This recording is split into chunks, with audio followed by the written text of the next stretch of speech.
Tony, so much is talked about whether we're in the late stages of a bull market, what are the conditions, what are the signals for that? Where do you sit on that particular debate right now? I think good morning, guys. I think we're at least years away, probably 2 to 3 years away from a recession, and a bull market typically peaks about 8 months prior to recession. So I think, making a case that the bull market is near an end, while it makes sense on a duration basis, that has nothing to do with what causes an actual peak, the peak, not a peak. I mean, you could easily have a correction. We've had a nice move, VIX is low, blah, blah, blah. It's all the same stuff for the last 7 years.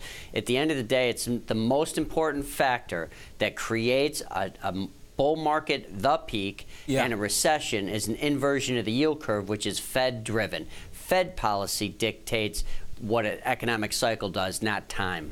So, Tony, when you look at the situation with, say, in North Korea, and the market is still just okay, and you don't get that big risk-off mood, is that just a prudent response from investors, that they look at that situation, don't really know how to price it, don't expect it to escalate in a serious way? At least it's a tail risk, but why should they react to it in a fundamental way? Is that complacency, or is that actually a prudent response from investors?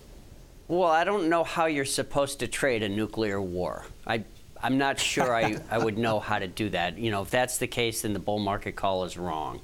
But again, think about this cycle. I think this is the most interesting thing about this cycle.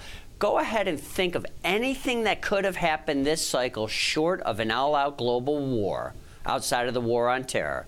Think of anything that could have happened this cycle that didn't.